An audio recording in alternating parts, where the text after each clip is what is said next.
What's up, New Jersey? Welcome back to another episode of the NJ1ST podcast. My name is Ryan McDonald. Make sure to subscribe to this YouTube channel. Also follow over on Rumble. I upload New Jersey political content. I've done it throughout the whole entire year of 2023. I will continue 2024, the congressional, Senate, and presidential races. In 2025, New Jersey's got a new governor. No matter what, Governor Murphy's got to step down. Will it be Jack Ciattarelli? Will it be Bill Spadea? Will it be another Democrat? Don't know. Stick with NJ1ST to find out all the information. Here this week, October 21st, Saturday at 10 a.m. at the State House Annex. You can meet me down in Trenton. I will be rallying to stop the war on children with the Gays Against Groomers. They're having a nationwide rally in every capital in America. It's going to be this huge thing. Be sure to look out for the video content I'll be recording there and maybe some interviews with some people on the ground. I've been having interviews with the Senate and State Assembly candidates in New Jersey, Libertarian and Republican. I have the first Democrat candidates to come on this week, so be on the lookouts for that. And this episode is going to go into the FDU polls, new polls coming out for 2023 elections. November 7th is the election coming up in a couple weeks. Also, our state and assembly candidates this year, their purses, what they have been spending, cash on hand and all. And we'll finish up with the CHD, Children's Health Defense Bus, some testimonies from what happened with the vaxes and our lockdowns. Let's get into it, guys.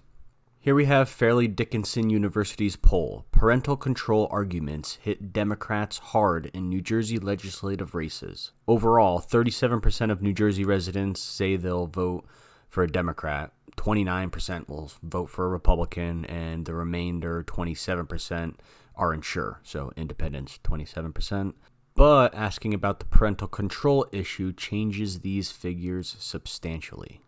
How much influence do you think parents of K-12 students should have over what's taught in their schools? Parents should choose what schools teach. Overall, 24%, Democrats 10%, Independents 20%, Republicans 45%. So 45% of Republicans thinks parents should choose what the schools teach. In New Jersey, independents prefer to vote for Democrat candidates instead of Republicans by at least 20 points. But when the parental control question is asked, independents actually prefer Republicans by 16 points. It's pretty big. So the game is to get the independents. The net effect is that when New Jersey voters aren't asked about parental control, that the Democrats win outright. But when they are asked about parental control, the Democrats only win by 1 point. Only by 1 point. 33 to 32.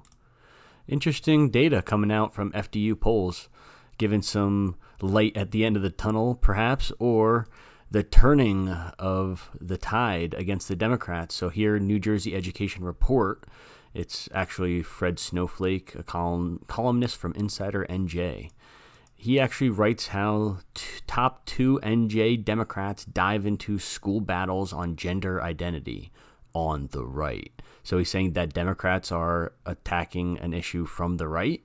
Let's see what this is all about. Top 2 Democrats in the legislature, Senate President Nicholas Scutari and Assembly Speaker Craig Coughlin, issued a statement that seemed to support the conservative Republican position regarding recent action by the State Board of Education and regarding equality and equity. You know, the thing that we were down in Trenton at the State Board of Ed battling Garden State equality and the groomers. I'm sorry, we have to call them groomers. We're going to a rally this weekend, Gays Against Groomers. So we walk the talk, and it's good to see that the Democrats are actually coming around, huh? Top 2 New Jersey Democrat leaders said it's unfortunate that the State Board of Education doesn't coordinate with policymakers before taking actions. That's exactly what the Republicans said. They actually said that in a big letter. All of them signed on to it. Some Republicans didn't, and I called them out. But most Republicans that know what's good for them actually did. The top 2 New Jersey Democrats continued to say, we want to be clear. Though the State Board of Education sets guidelines on curriculum, it is our local communities through their Board of Elections that decide the final lesson plans. These scumbags, throughout the whole 2023, made parents wade through the swamps of Trenton, the swamps of mainstream media. Moms for Liberty is being called a hate group. And Democrats, all of a sudden, it's election time. Oh, vote for us. Scum. John Kirpus is vindicated here. LD38 is winnable. Unfortunately, the GOP PAC is not taking the advice from Bergen County and hired anti-Trump people from out-of-state Maryland to run LD38. I believe that's Gail Horton campaign. And they're actually telling Gail not to take endorsements from Moms for Liberty. Can you believe that? So if you are in LD38, maybe you want to be asking some questions about endorsements, what's going on, New Jersey's legislative campaign finance reports were tweeted out. Legislative District 2, Vince Palestina. So this is the Republican that's voted for Governor Murphy's budget twice, I believe. Let's see. He's going to get reelected. But Republicans, come on. What are you doing? Ed Durr almost has 100K, 100 bands. Look at that. Look at his opponent. Minus $500,000. He's in a debt. $500,000 to just try and lose to Ed Durr. Christy Borello's up against 200K there. Steve Dinistrian is up against 400K. Vin Gopal. Mike Pappas up against Andrew Zwicker, 120K. And look at this, guys. Pathetic. John Bramnick, 100K. His opponent, not enough money raised to file. And again, right here, Anthony Bucco. Okay, Anthony Bucco is one of those people who didn't join on that group of Republican legislators telling the state board to not vote this way, the one I was mentioning before. He actually gets a lot of funding with the NJEA, and nobody talks about it. They just reelect him. Look, he's up against Christine Clark, no filing records found. Probably no money, easily reelected. Anthony Bucco Jr. and John Bramnick, these guys have to be pressured, pushed to do the right thing. They are just getting kickbacks from NJEA. This money right here is from the NJEA. I swear. I'm going to have to look into this further to actually see who donated what, because that would be good information. But just to give the numbers more, Holly Shapizi, looks like she's got a lot of money there. Paul Sarlo, 1.1 million against Chris Uriyama, just 12K. 1.5 million. Sheesh. Marilyn Papirno, Kim Muellner. We're interested to see if there's any Garden State Equality donations in there. Beth Ann McCarthy Patrick, $1,000. Watch this one. That's crazy. $1,000 shows he's gonna win. These guys are gonna win with $1,000 on hand. Let's go. A couple of months ago, I remember Matt Friedman and Brian Bergen, Republican, Democrat, Uniparty types, tweeting out saying right-wing radio host Bill Spadia's PAC, elect common sense. We've been seeing him on the ground. He's probably been the most active person in New Jersey, Bill Spadia, however you say his name. But right here, it's reported that he raised $250,000 last quarter, but he spent $242,000. So he basically spent everything that he raised. It gave $4,600 to candidates for office and Republican clubs. And the criticism that Matt Friedman and, again, Brian Bergen and Laura Ali, the Morris County chair, all these rhinos, Uniparty, neocons, liberals, whatever you want to say, just literally these people are just party establishment Republicans. They really criticized Bill Spadia because he didn't give any of the money to the candidates that he said he was going to. I don't know. I don't really follow Bill that much. He actually blocks the NJ1ST Twitter account, so he's going to have to do some PR control on that if he's actually going to run for governor in 2025. But yeah, it's about 1.9% of its spending that he gave to candidates instead of whatever he spent it on. And if you ask me, he's been on the Newsmax networks, I think, frequently. So I don't know what he's been spending it on. But by contrast, He's paid $15,000 to Ocean County GOP Chair George Gilmore. The Democrats and left-wingers have it out for George Gilmore and Bill Spadea, which means they're probably doing something right, to be honest. But just showing you the numbers that are tweeted out. Lastly, the Children Health Defense Bus just made its tour through Pennsylvania, actually. You can come to its Twitter X account and listen to all the testimonies. But if you scroll down enough, you will find that they also came to New Jersey. And there was plenty of people who gave testimonies. Come on, there's a lot of Pennsylvania people. New Jersey, really tragic titles like Our Son Died at Age 3. My 2 sons have autism. My father had 4 Pfizer shots. My son has autism. COVID hospital protocol killed my mom. Let's listen to this one, and this is what's going to end this episode of the NJ First podcast. Come to X, watch these CHD bus videos. Subscribe to the NJ First podcast. Follow Ryan McDonald USA on all social medias. Thank you so much for watching, everyone. I'm going to be at the Trenton rally on the 21st, this Saturday, 10 a.m. Leave a comment for the algorithm, and the last couple minutes is going to be this video right here. Okay, and so this is a story about your mum. Yes. All right, take us back to when she began to, whatever it was that made her go into hospital.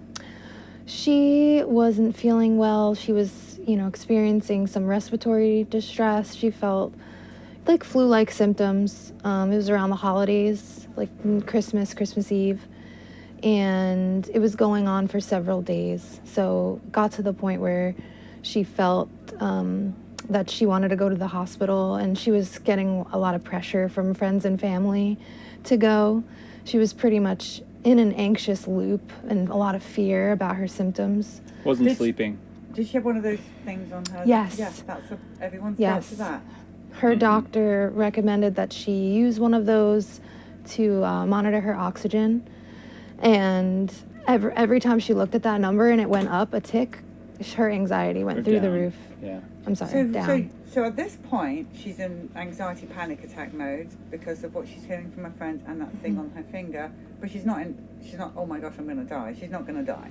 No, definitely not. I think that it was like a lot of the fear that was kicking in, and the anxiety, really. And it was more that she needed to be comforted by her family and like really have somebody there just like coddling her basically and holding her hand and telling her that it was going to be okay. And we had gotten sick similarly about a year prior, and it took a long time to recover. It was like almost like a month until we felt completely ourselves again, and we were trying to explain to her that she had to be patient, and she didn't want to wait. And was she living on her own?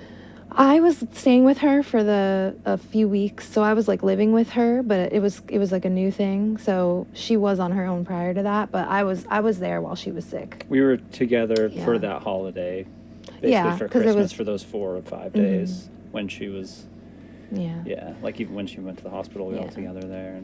And I was against it. I really didn't want her to go to the hospital. I was kind of aware of what was going on. I was kind of, I just had an intuition that I was angry that she made me call the ambulance for her.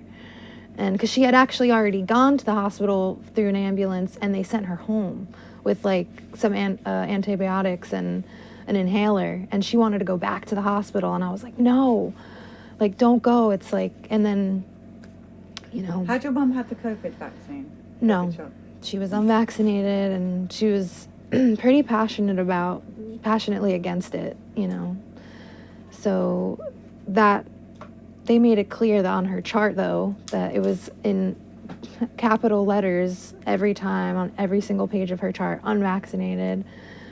They made it clear on the first phone call that we had with them. Once we found out that they had her on a mix of morphine, Precedex, Ativan, Klonopin, and Xanax.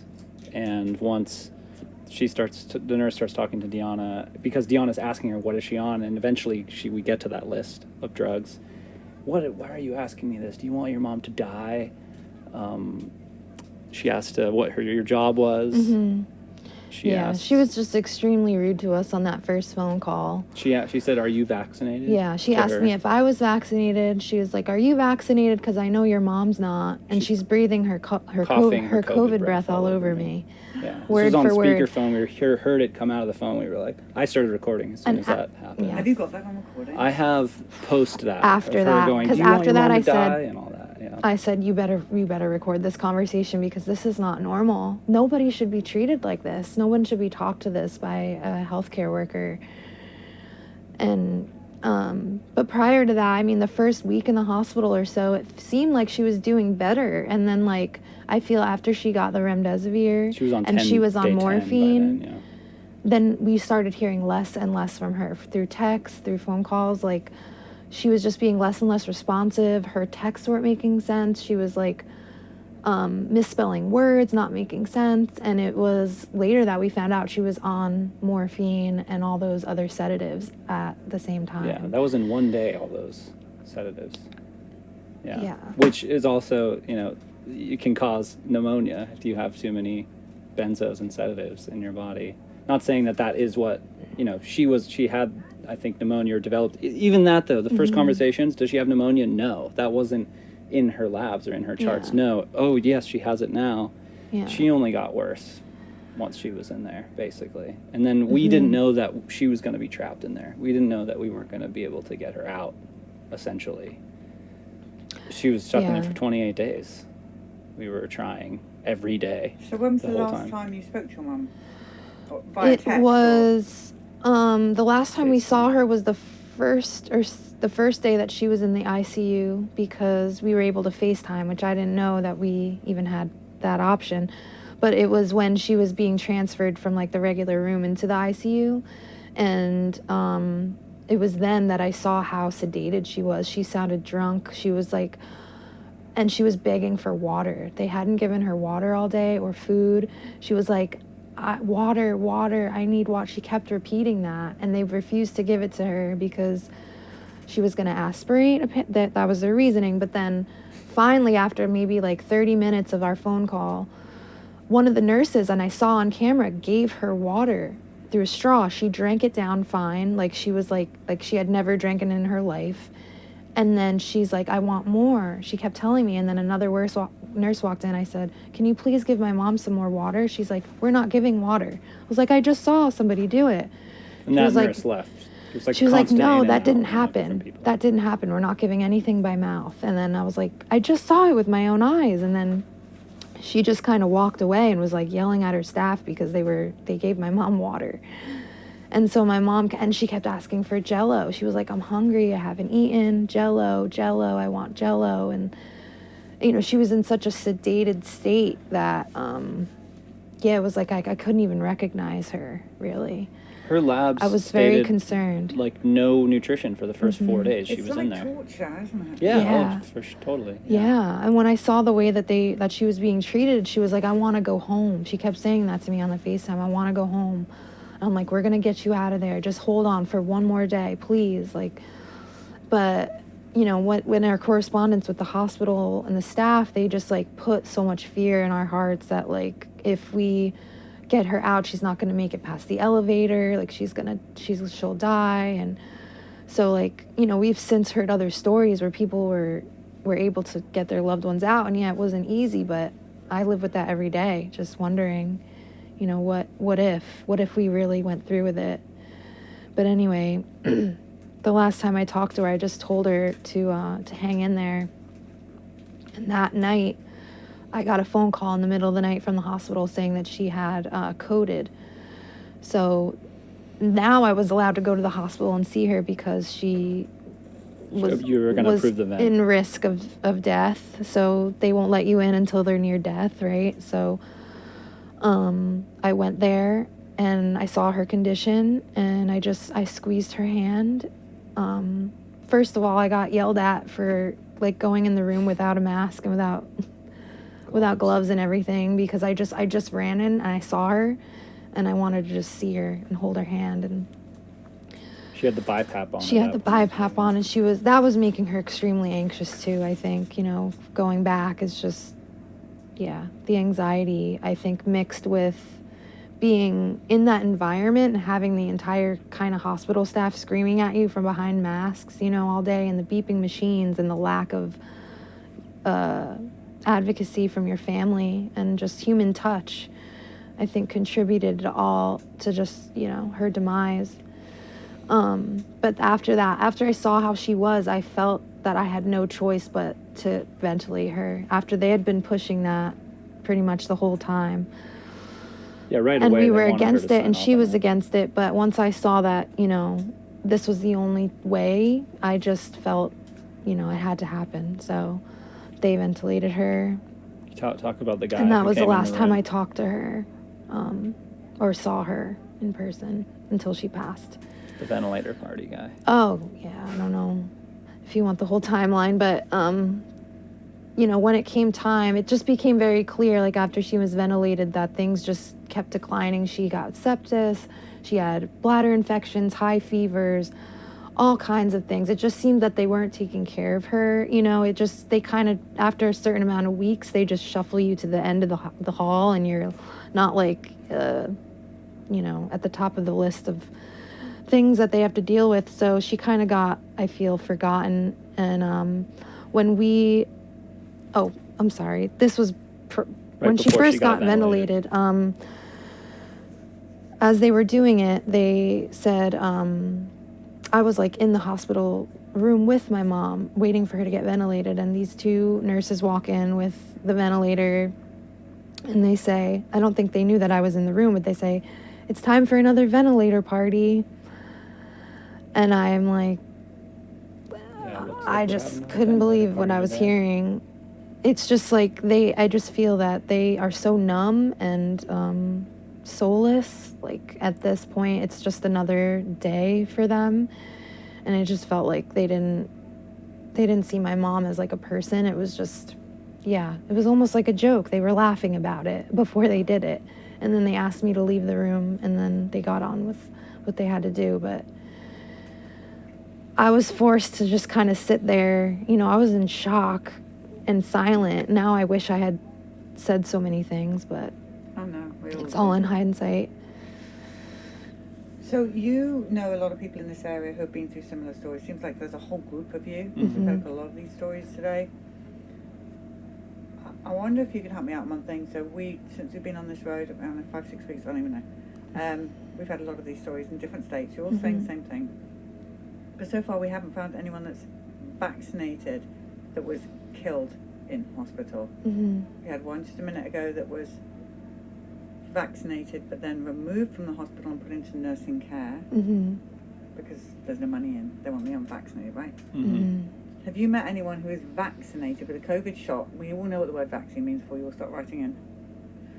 The COVID shot and then remdesivir, ventilated, killed. Have you met anybody yet? No. No. I haven't. I've been on the same investigation myself. That's a disturbing thing that we're uncovering, all of us together, isn't it? One thing, You know, I know plenty of people who are vaccinated that. I mean, her aunt had a brain hemorrhage after and was a vegetable for 5 months. And Elaine, who this story is about, her mother was taking care of her. That was like her primary job for those 5 months, was taking care of her. And so her husband, Deanna's uncle, Danny, and family, you know, decided it was time to take her off of life support because they tried to put part of a plate back in from her surgery. It didn't take well. And let her go, just let her pass. And this was right when Elaine had gotten sick, and Elaine was basically barred from seeing the family because she was sick. We were taking care of her. I think that also really led a lot to her anxiety. Yeah, the grief of losing. losing. Not being able to... Which vaccine did your aunt? COVID shot did I your aunt think take? she got Pfizer. So what if your aunt then shed on your mother that gave her COVID? Who knows? I'm just it's saying, all shedding at this point. So it's like how many population had... Yeah. You're always coming into contact We with had a someone who family had it at party this point, before then too, a large Christmas party where most of my family is vaccinated, and you know, a couple of my family members, my mom's sister and my grandmother got, you know, COVID or whatever, and they went to the hospital, but my grandma was vaccinated. She's 90. She ended up living, and I just think that the treatment was so different, and she was at a different hospital, but who knows? She ended up living because she was vaccinated. She was vaccinated. I think she, yeah. Well, that's why she lived. Mm-hmm. Yeah. They're not killing the Yeah, vaccinated. Right. yeah. I don't think they gave her a 10-day course of remdesivir. If she was put on that, that would have been They're it. looking after Yeah. the vaccinated because they want to say our hospitals are full of unvaccinated COVID deaths. That's a lie they told us. Right, Mhm. right. I'm starting to see it clearly for the first time. Mm-hmm. But more Oh, yeah. investigation. We'll work closely with you.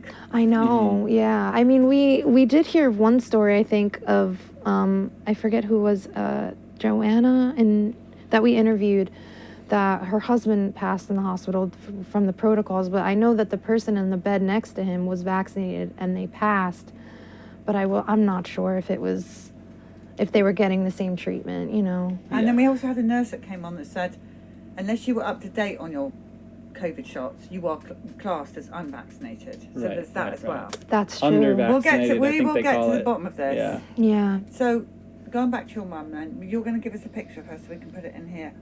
And you were with her though when she actually passed. We made We our were. way like Yeah. full family, which Yeah. they were not letting us do that. And Yeah.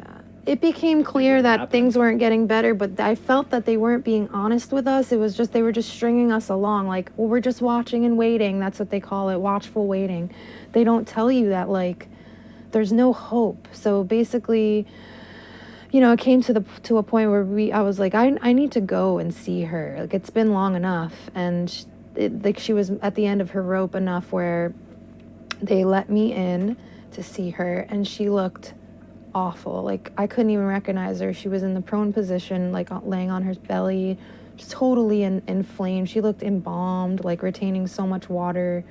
They cut all her rings off, you know, like, weren't changing her. yeah. So when the day came that, and I was like, all right, I couldn't even, like, the guy didn't even have the courage to tell me, like, that she wasn't going to make it. I basically had to pull the information out of him. And, you know, so I was like, let's, you know, do it tomorrow. And so we went, we got most of our immediate family there. But the one thing that sticks out in my mind is that they didn't, like, clean her. They didn't, like, bathe her and, like, change her. So, like, it didn't smell very great, you know, in the room. And I'll never forget. And it just like was such a symbol of the neglect that I feel that she received. And that was so, like, you know, No dignity. yeah. They didn't give her at least that. She said they're trying to kill me on one of our voice or FaceTimes. Yeah, that was before she was trying to kill me. ventilated, and when she was on all the drugs and the sedatives, and she was like, she was begging to come home. She was like, I don't feel safe. I feel like they're gonna kill me. And we advocated, we did all the, like, try to get the ivermectin in there, try to get this nutrition in there, try to, you know, up high dose vitamin C, vitamin D, Yeah, the zinc, all of it. And FLCCZ it was- protocols, they it was wouldn't like- do any of it. They gave her low doses of vitamin C. Like, we had to, like, beg for everything. We got, you know, a lawyer to try and give her ivermectin. We hired advocates. It never made a difference. They told us it was too dangerous to give to her, that she might die if we gave it to her. And here we Yeah. are. Well, we're really sorry this happened. Thank you. Yeah, so are we. She was a light to this world. Okay, well, we'll put her on the bus. So that she can Please. travel with us. Yeah. 100%. Thank you for doing both. this. Thank and you. we look forward to your documentary. Yeah, Maybe we'll work together. Yeah. that would be great.